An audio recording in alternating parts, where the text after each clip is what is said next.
மக்களே எல்லாருமே எப்படி இருக்கீங்க? இன்றைக்கி நம்ம எங்கே வந்திருக்கோம் அப்படின்னு பார்த்தீங்கன்னா, பழனியில் இருக்க கனகப்பட்டி சித்தர் கோவிலுக்கு தான் வந்துட்டு வந்திருக்கோம். உங்களுக்கு அப்படியே சுற்றி காட்டுறேன் எப்படி இருக்குன்னு சொல்லிட்டு எங்களோட சேர்ந்து நீங்களும் நம்ம சேனலை வந்துட்டு பார்த்து சப்போர்ட் பண்ணுங்கள்.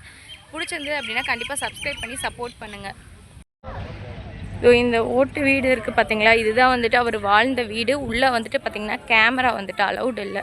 அவரோட கட்டில், அவரோட ஃபோட்டோ, அப்புறம் அழுக்கு மூட்டை, அவர் துணி மூட்டை கட்டி வச்சுருப்பார் பாருங்க, அது எல்லாமே பார்த்திங்கன்னா உள்ளே இருக்குது. இதுதான் வந்துட்டு அவர் வாழ்ந்த வீடு.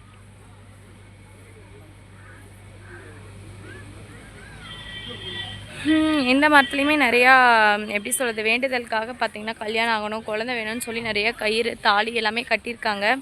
நம்ம வீடு வேணும்னாலுமே பார்த்திங்கன்னா கட்டணும். அந்த கல்லெல்லாம் எடுத்து வச்சு பண்ணுவாங்க பாருங்கள், அந்த மாதிரி பிரார்த்தனைகளும் இருக்குது. உள்ளே வந்துட்டு பார்த்திங்கன்னா இதுதான் என்ட்ரன்ஸ். சொன்னால் கேளு சார்.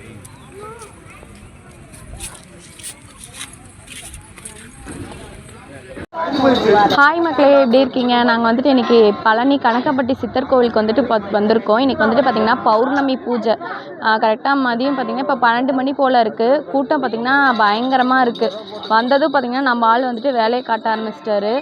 அவர் வந்துட்டு பார்த்திங்கன்னா பொம்மை வாங்குறாரு.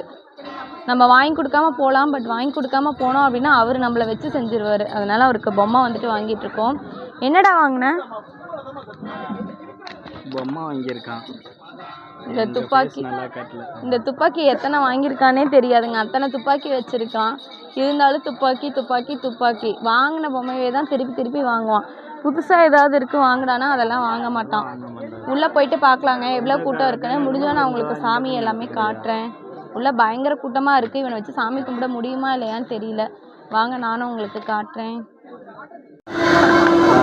இதுதான் பார்த்திங்கன்னா மெயின் உள்ளே வந்துட்டு என்ட்ரன்ஸு.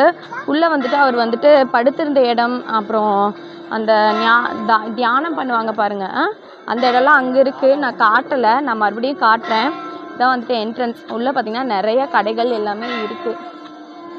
இங்கே ஃபேமஸ் பார்த்திங்கன்னா வரவங்களால ஏதாவது வேண்டுதல் வச்சு அதை நிறைவேறிடுச்சு அப்படின்னா அவங்களால முடிஞ்ச அரிசி மூட்டை வந்துட்டு கொடுப்பாங்க. இங்கே வந்துட்டு பார்த்திங்கன்னா எப்போ வந்தாலுமே சாப்பாடு வேணுங்கிற அளவுக்கு வாங்கி சாப்பிட்லாம். அன்னதானம் வந்துட்டு நடந்துகிட்டே இருக்குன்னு சொல்லுவாங்க. உள்ளே பாருங்கள் வந்துட்டோம். நான் அன்னதானம் எல்லாமே போய் காட்டுறேன். உள்ளே எவ்வளோ கூட்டம் இருக்குதுன்னு பாருங்கள். இதில் கண்டிப்பாக நம்ம சாமியை போய் பார்க்க முடியுமா இல்லையான்னு சொல்லிட்டு தெரியலை. போய் பார்க்கலாம். இன்றைக்கி பௌர்ணமி, அதனால் பார்த்திங்கன்னா கூட்டம் பயங்கரமாக இருக்குது.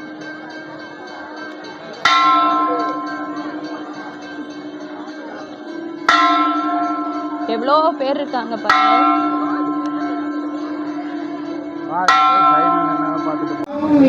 வச்சிருக்கேன் பாரு, பூ போடுறாங்க. சாந்த ஸ்வரூபணி, ஜோதி ஸ்வரூபணி, மாய ஸ்வரூபணி, கருணை கடலே, ஞான வள்ளலே, கண் கண்ட தெய்வமே, கணக்கன்பட்டி நாதனே,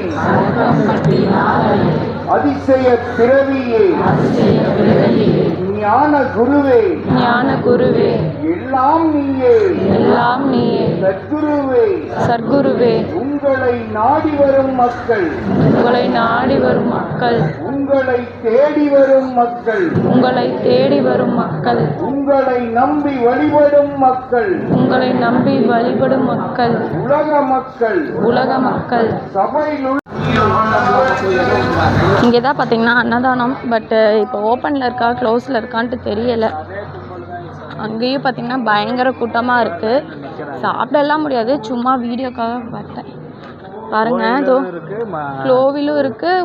உள்ளே பார்த்திங்கன்னா மடம், அதுக்குள்ளே தான் அன்னதானம், ஹாஸ்பிட்டல் எல்லாமே இருக்குது. பாருங்கள், சர்க்குரு மருத்துவமனை. இங்கேயே பார்த்திங்கன்னா ஹாஸ்பிட்டல், அதுக்கப்புறம் அன்னதானம் எல்லாமே இருக்குது. பட் அன்னதானம் பார்த்திங்கன்னா நாங்கள் இப்போ 2 வருஷத்துக்கு முன்னாடி வந்திருக்கோம். அப்போ வந்துட்டு சாப்பிட்ருக்கோம். சாப்பாடு எல்லாமே சூப்பராக இருக்குங்க. கூட்டம் பயங்கரமாக இருக்குது. ஸோ இன்றைக்கி கண்டிப்பாக போக முடியாது. அவ்வளோதாங்க, கோவிலில் பார்த்திங்கன்னா பூஜை முடிஞ்சிருச்சு. எல்லாருமே பார்த்திங்கன்னா அன்னதானத்தை நோக்கி போயிட்டுருக்காங்க. கோவில்லையும் பார்த்திங்கன்னா பாதி பேர் போகிறாங்க, பாதி பேர் அன்னதானத்துக்கு போகிறாங்க. அன்னதானத்துலலாம் பயங்கர கூட்டாங்க. அங்கெல்லாம் போயிட்டு சத்தியமாக குழந்தைங்கள வச்சுட்டு நிற்க முடியாது. எப்படியே போய் நின்றுனாலும் 1.5 மணி நேரம் ஆகிடும்னு நினைக்கிறேன். இதுக்குள்ளே தான் பார்த்திங்கன்னா சாமி இருக்குது. சாமியை வந்து கண்டிப்பாக இன்றைக்கி பார்க்க முடியாது, பயங்கர கூட்டம் இருக்குது. நாம மட்டும் தனியாக இருந்துருந்தா கண்டிப்பாக போய் பார்த்துருக்கலாங்க. அதனால் கண்டிப்பாக வந்து போக வாய்ப்பு இல்லை.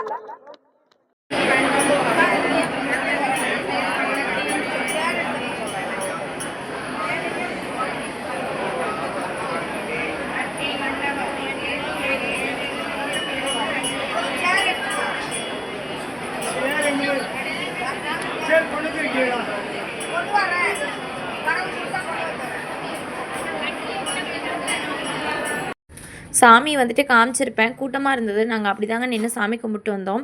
வர வழியில் பார்த்திங்கன்னா இந்த கீரை எல்லாமே இருந்தது. அங்கே பசுமாடு இருந்தது. பசுமாட்டுக்கு கொடுக்கலான்னு சொல்லிட்டு கீரையுமே வாங்கிட்டு வந்தோம். நிறைய பேர் வந்துட்டு பார்த்திங்கன்னா கீரை, பஞ்சாமிர்தம் எல்லாமே கடைகளுமே இருக்குங்க. கடைகளில் நமக்கு ஏதாவது பொருட்கள் வேணும் அப்படின்னாலும் வாங்கிக்கிட்டு போகலாம். குழந்தைங்களுக்கு தேவையான அனைத்து பொருட்களுமே இருக்கும். ஆனால் ஒரு சிலர் கோவிலெல்லாம் எப்படி மொட்டை அடிக்கிறாங்க, முடி காணிக்க செலுத்துகிறாங்களோ அதே மாதிரி எங்கேயுமே ஒரு சிலர் வேண்டுதல் வச்சு முடி காணிக்க எல்லாமே செலுத்துகிறாங்க. இங்கே வந்துட்டு ஸ்பெஷல் பார்த்திங்கன்னா அரிசி தாங்க, தானம் தாங்க. தானம் வந்துட்டு பார்த்திங்கன்னா எப்போ வந்தாலுமே சாப்பாடு இருக்கும். இன்றைக்கி பௌர்ணமி பூஜை அப்படிங்கிறதுனால பார்த்திங்கன்னா பயங்கர கூட்டமாக இருக்குது.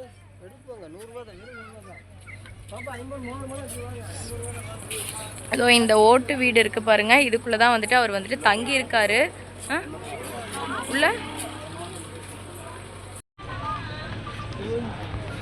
இங்கே பார்த்தீங்கன்னா அவரு தான் தியானம் செஞ்ச இடம். தியானம் செஞ்ச இடமா?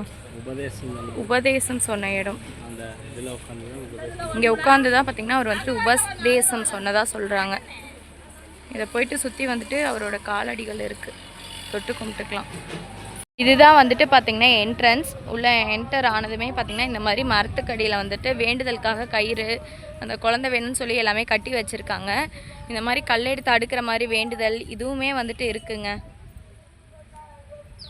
நமக்கு என்ன வேண்டுதல் வேணாலும் நிறைவேற்றலாம். இன்றைக்கி வந்துட்டு பௌர்ணமி அமாவாசைக்கு பார்த்திங்கன்னா மத்தியானம் அண்டு நைட்டு 12 மணிக்கு பார்த்திங்கன்னா பூஜைகள் எல்லாமே நடக்கும்னு சொல்கிறாங்க.